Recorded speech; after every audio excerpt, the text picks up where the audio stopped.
Hey, good morning, everybody. It is Monday, August 17th, and it's been hella hot. Wow. But it is time for Mantra Monday, and that is a live stream I do on the weekly. I do it once here on Facebook at 8 a.m., and then I do it on Instagram a little bit later. Today, the Instagram one is going to be at 10:30. So we have been pursuing the opulence of the absolute. That is a chapter in Bhagavad Gita. As it is, I'm using the Bhakti version of Bhagavad Gita, hence as it is by Bhaktivedanta Swami Prabhupada. So, as usual, I am going to read the Sanskrit to you, which is very beautiful and poetic. Sing it.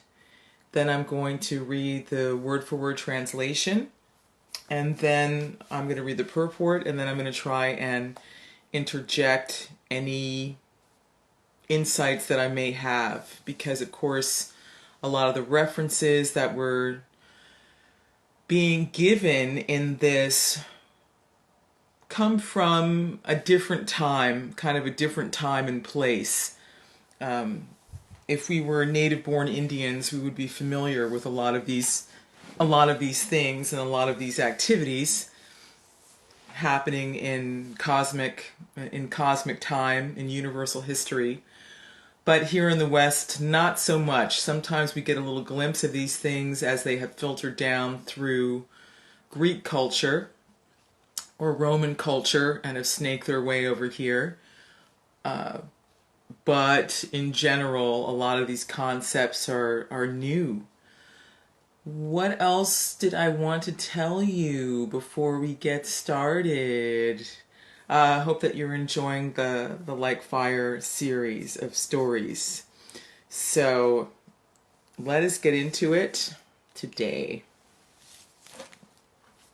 All right. Bhagavad Gita as it is,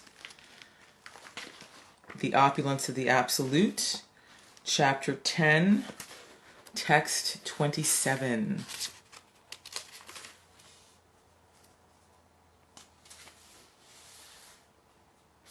Okay, here we go. Uccaiḥśravasam aśvānāṁ viddhi amṛtodbhavam airāvatam gajendrāṇām narāṇām cha narādhipam uccaiḥśravasam aśvānām viddhi amṛtodbhavam airāvatam gajendrāṇāṁ narāṇām cha narādhipam. That's so beautiful. Let's sing it one more time. Uccaiḥśravasam aśvānām viddhi amṛtodbhavam airāvatam gajendrāṇāṁ narāṇām cha narādhipam. Translation word for word. Uccaiḥśravasam, Uccaiḥśravā, aśvānām, among horses, viddhi, know, me, amṛta-udbhavam, produced from the churning of the ocean, airāvatam, airāvata, gaja-indrāṇām, of lordly elephants, narāṇām, among human beings, cha, and nara-adhipam, the king. Translation. Of horses, know me to be Uccaiḥśravā, produced during the churning of the ocean for nectar. Of lordly elephants, I am airāvata, and among men, I am the monarch. Purport. The devotee demigods and the demons, asuras, once took part in churning the sea, or more specifically the ocean of milk. From this churning, nectar and poison were produced, and Lord Śiva drank the poison. From the nectar were produced many entities, of which there was a horse named Uccaiḥśravā. Another animal produced from the nectar was an elephant named Airāvata. Because these two animals produced from the nectar, they have special significance and they are representatives of Kṛṣṇa. Amongst the human beings, the king is the representative of Kṛṣṇa because Kṛṣṇa is the maintainer of the universe. And the kings who are appointed on account of their godly qualifications are maintainers of their kingdoms. Kings like Maharaj Yudhisthira, Maharaj Parikshit, and Lord Ram were all highly righteous kings who always thought of the citizens' welfare. In Vedic literature, the king is considered to be the representative of God. In this age, however, with the corruption of the principles of religion or dharma, monarchy decayed and is now finally abolished. It is to be understood that in the past, however, people were more happy under righteous kings, or rajarsis, or saintly kings. So, if you're watching this on YouTube, the description is underneath in the section that describes the video. And if you're watching this on Facebook at 9:30 a.m., the verse in the Sanskrit is going to appear on this page as a separate post. If you're here, make a comment. I did see someone peep up a second ago. Okay. So let's unpack this. As usual, there's a lot here. Okay, so of horses know me to be Uccaiḥśravā, produced during the churning of the ocean for nectar. So what's going on here? So first of all, Uccaiḥśravā is a very, very special horse. I looked up his name, and his name means long ears, or it can also mean neighing aloud. He is the special carrier for the sun god. So this kind of harkens back to, if you're familiar with Greek mythology, in Greek mythology, Apollo gets on his chariot and is pulled by horses that carry him around the universe. And so on the Earth planet, we perceive that as the sun being in different positions, during the course of the day. Of course, noon being high noon, when the sun is at its hottest and when the sun is at its brightest. So as its corollary here, Uccaiḥśravā is the divine carrier of Surya, of the sun god. But it's pointing out the origins here of Uccaiḥśravā, who is a very unusual horse. He is considered to be the prototype of all horses. Of course, he has special powers. He's not an ordinary horse. In fact, he has 7 heads. And horses are able to see peripherally, right? Which is why when they're in races, or why they are, used to pull carts and so forth, or in the old days,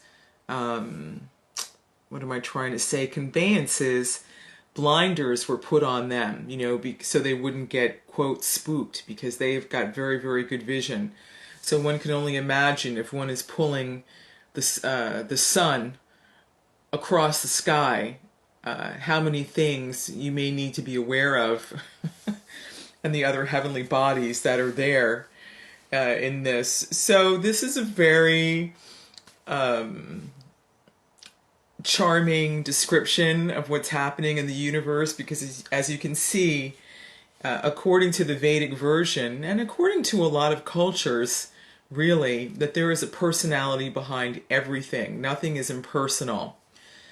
Now, getting to, then it says, of lordly elephants I am Airāvata. So Airāvata is the carrier of Lord Indra. Indra has come up a lot in our Mantra Mondays. Indra is considered to be the king of heaven. He also is responsible for the rains, and he has at his disposal a lot of elemental power. Of course, here on the Earth planet, we are completely dependent on rainfall, proper rainfall for our foodstuffs. Too much rain, and we have floods that wipe out crops. Not enough rain, and we have famine, and we have drought. So the King of Heaven is a very important personality. He is considered to be the chief, and when there is something going on in general, the demigods will approach Indra. Of course, if there's something really rotten happening, that's when the demigods will actually approach Lord Brahma, right, who is the grandfather of the universe, and who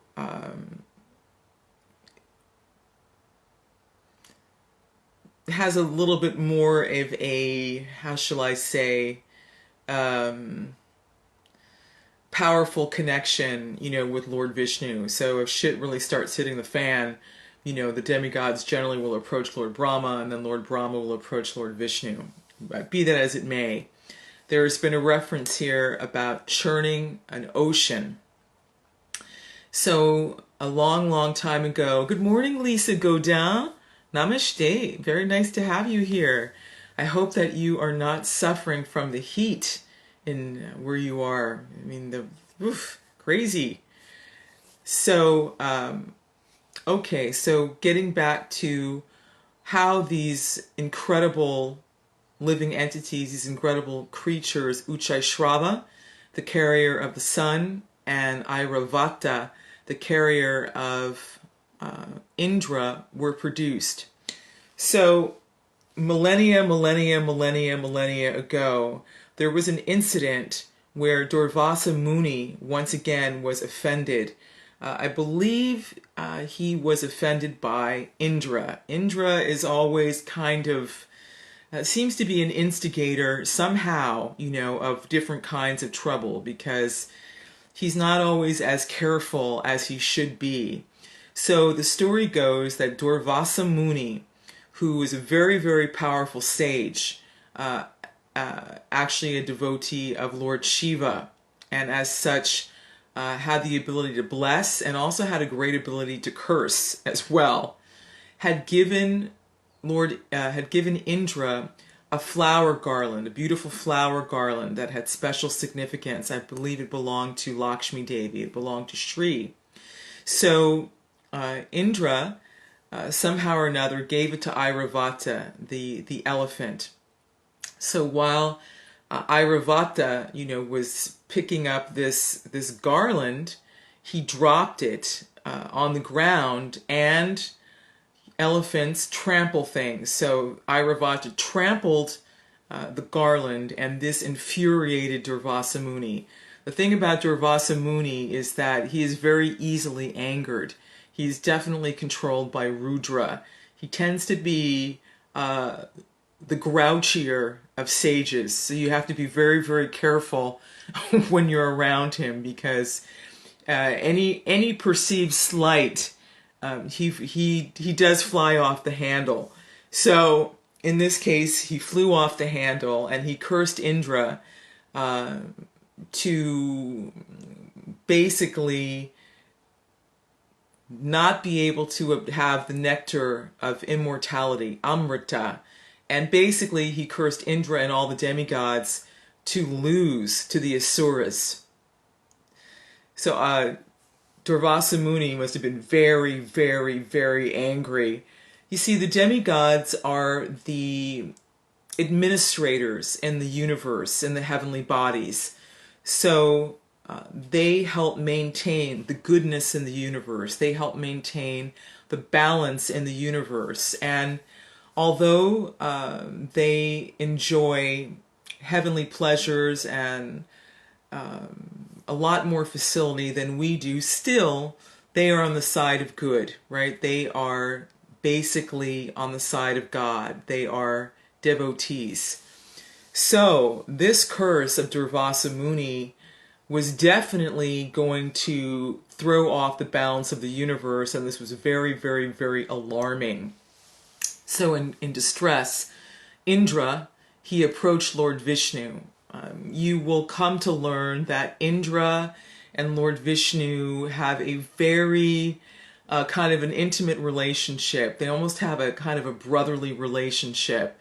Indra is often getting in distressful situations, so he's frequently having to go to Lord Vishnu to get himself out of the situation or to make amends to Lord Vishnu. So in this case, he said, this is what happened. You know, I offended Durvasa Muni, and now I've been cursed, and it's put everyone and everything in jeopardy. What should I do? So Lord Vishnu actually advised him to approach the asuras, you know, to approach the demoniac living entities who also have incredible powers and who have great strength, in a diplomatic mood, to be diplomatic. He also assured Indra of different kind of a backup or promises. He says, listen, you go approach them in a diplomatic mood and challenge them. Tell them that you would like to have a competition with them to get the nectar of immortality, the amṛta. And so the demigod, the asuras agreed. And Lord Vishnu said, don't worry, I'm going to make sure that they don't get it, you know.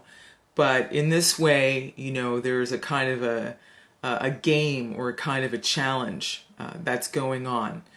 So the deal was Mandara mountain would be the pivot, you know, that would be the center, you know, of the tug of war. Vasuki, which I may have mentioned before, was coming up in the opulence of the absolute soon in one of these verses, is actually a great serpent that represents the Lord. So Vasuki was going to be the rope. So they put this serpent rope around Mandara mountain. The demigods were on the tail end. The asuras were on the head end which actually spit fire. And then to stabilize the mountain, an incarnation of the Lord as a tortoise, Kurma avatar, he was the base, right? Because remember, whenever there is anything that requires stability, it's always Lord Vishnu who steps in and takes that role, because Lord Vishnu is the maintainer. And then hence this great sort of churning and tug of war ensued in the ocean of milk, because Lord Vishnu resides on an island called Śvātadvīpa, and he is actually lying in an ocean of milk. So there's many different types of oceans in the universe. Here on the Earth planet, we are familiar with the ocean of salt. We have a salt ocean here, which for us is beneficial, right? We use salt for our food, we use salt to preserve things, but salt is also very healing, right? It heals the joints and it's purifying for us. But on other planets, they have different kinds of oceans. Oceans of milk, oceans of ghee, oceans of oil, oceans of nectar. So it's important to keep an open mind when we are exploring these different concepts in Vedic cosmology. So hence this tug of war pursued. And during this great activity, there were many different things that appeared out of the ocean of milk. Now, I was doing a little research, and it is said that not only is this Leela, or this pastime, happening in real time, but of course, God being God, things are also happening on a symbolic level.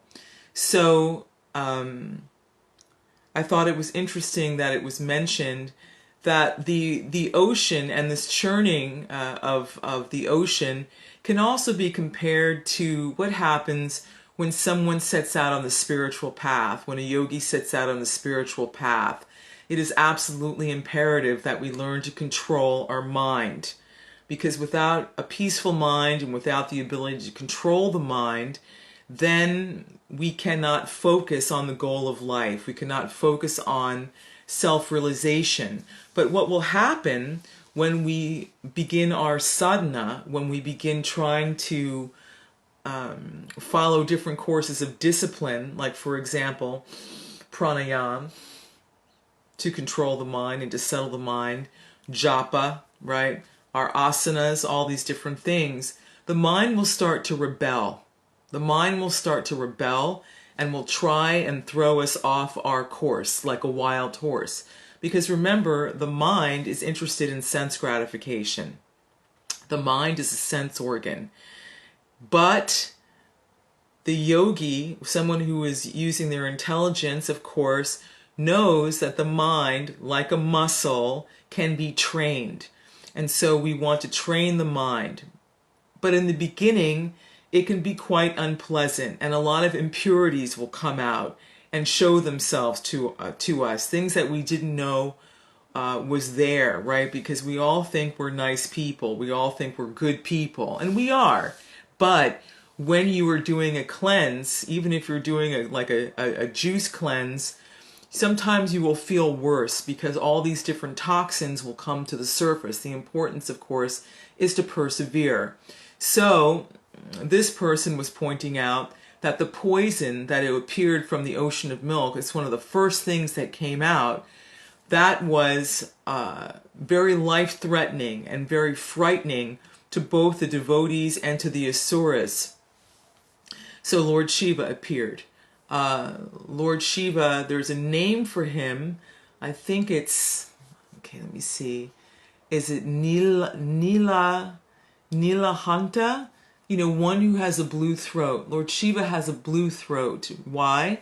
Because Lord Śiva actually volunteered. He was the only one that was able to drink this poison and keep it suspended in his throat thanks to his wife, Mother Parvati, who put her hands on his throat. So it's suspended there. Anyway, I thought this was very, very interesting. The mountain, I believe, also represents the mind. Man means mind. Mandara, the importance of meditation and being fixed on our goal. So anyway, after the poison came out of the ocean of milk, there was many other things that came out, like Uccaiḥśravā and airāvata. Also Lakshmi, the goddess of fortune, and many other things. And one of the other things also was Dhanvantari.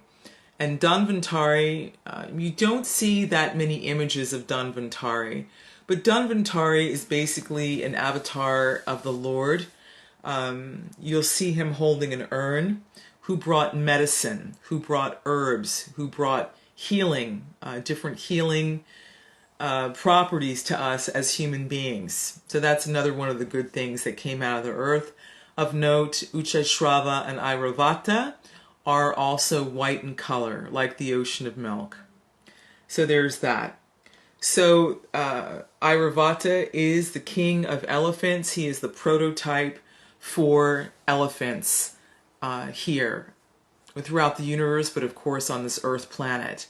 So elephants are very majestic, and they have very long memories, and they have very strong family bonds, and they are very loyal, and they are very helpful. So when we see these different kinds of animals here on the earth, it can also remind us of Kṛṣṇa. Lisa, you are very fond of horses. I know horses have been a big part of your life and your family's life. And horses are also considered to be the incarnation of beauty amongst animals. They are considered to be the most beautiful.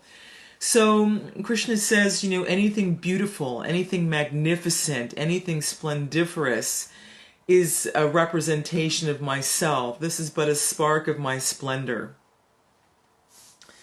Okay, and so then he says, among men, I am the monarch. So a monarch is meant to be a rajarsi. A monarch is meant to be someone who actually embodies all the good qualities of the demigods, who is equal-minded, who is equipoised, who has the benefit of all citizens, including the animals, in mind at all times. Someone who is powerful, but who is also physically powerful. Someone who doesn't just talk the talk and send young men out to die, but someone, if there is battle that needs to be done, these things sometimes need to be done from time to time, actually goes out in front and actually leads the battle, doesn't stay at home and send out others to die, but actually has enough bravery and courage and physical prowess that goes out in the front. I mean, you see, if you look at British history, you'll see that during medieval times that this was still a custom, that the king would actually go out in front and lead the battle. Because if you were going to be king in those days, you best be knowing how to kick some ass. No one was just going to, like, you know, give it up to you, at least in the very beginning, just because. So anyway, this is another one of those things, you know, which is kind of a shadow and kind of a holdover, you know, from Vedic culture. If you look to Greek culture also, there's many, many stories of people like, you know, Alexander the Great and so on and so forth, who would actually ride out together with their men and lead in battle. So there's that.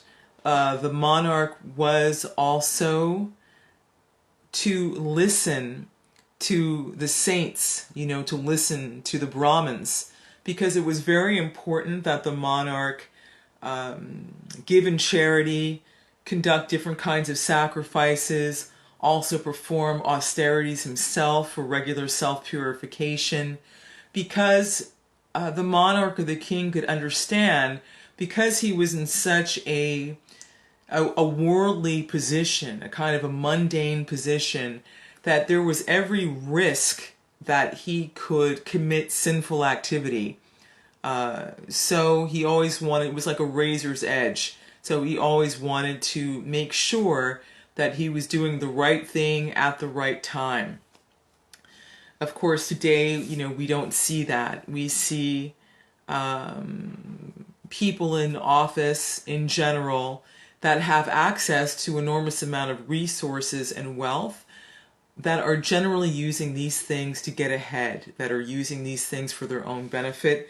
I believe it was Disraeli who said that politics is the refuge for thieves and scoundrels. So this is very much a description of Kali Yuga, the current age in which we are living. And so because of that, people are unhappy, right? We're pretty much always unhappy because we have to petition the government to actually do the common sense thing and to do the right thing and trying to offer protection, which is something we actually shouldn't be having to do.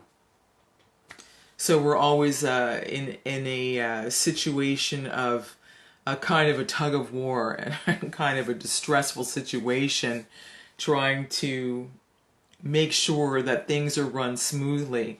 So in general, in these times, our lives as citizens are consumed with things that they really shouldn't be consumed with. As citizens, we should be able to spend most of our time, of course, you know, maintaining our daily lives, but also trying to move forward spiritually. And that should actually be the concern of those that are in office. Now, of course, I'm not talking about anything sectarian here. I'm talking about the principles of Dharma. So the principles of Dharma, as represented by the four legs of the bull and the cow, are truthfulness, mercy, austerity, and cleanliness. So this means no, no gambling, no indulging in these kind of speculative activities, right? No get quick rich schemes, or this type of thing. No gambling, with resources. Because when you do that, then you become a liar, because it's not honest. And so there's a lot of manipulation, that will go on because of that. Mercy. Mercy, well, it means just that.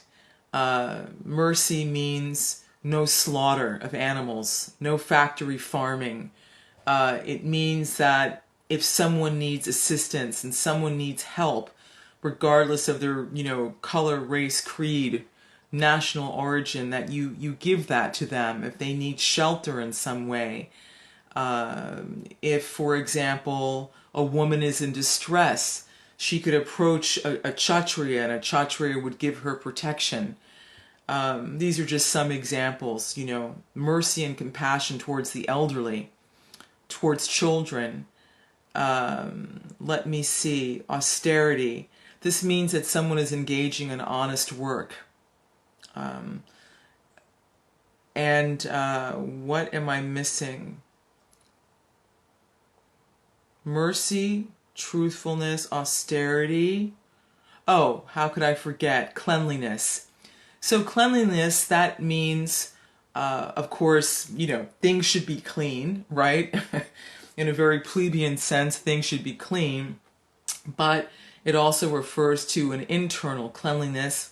But again, it also refers to not engaging in violent activities, specifically not engaging in animal slaughter, not killing the cow, and so on and so forth, because this creates a very bloody, literally bloody situation. And if you know anything about factory farm or killing animals on a large scale, it creates quite a lot of environmental destruction. So I will leave that there and leave it at that. And I thank you for joining me this morning for Mantra Monday. And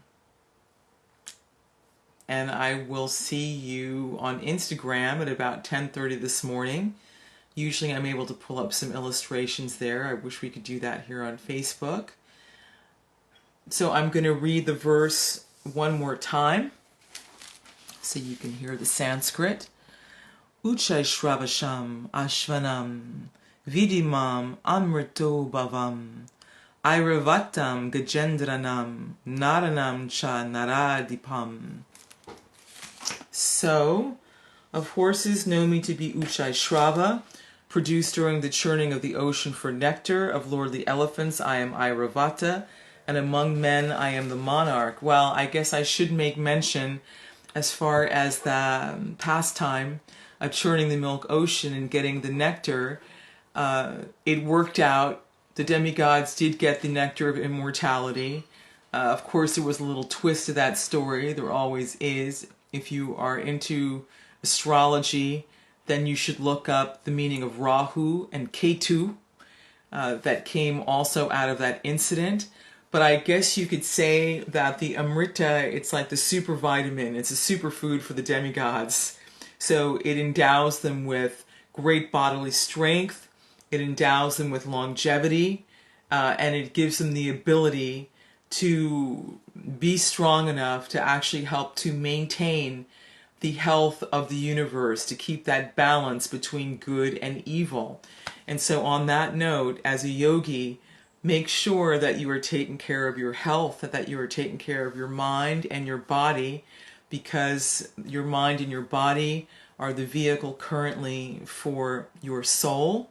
And in order to make progress and to make good progress, we need to make sure that we're getting enough sleep, that we are drinking enough water, that we are doing enough exercise, that we are sound in mind and body, so we can continue our progress on our path to self-realization.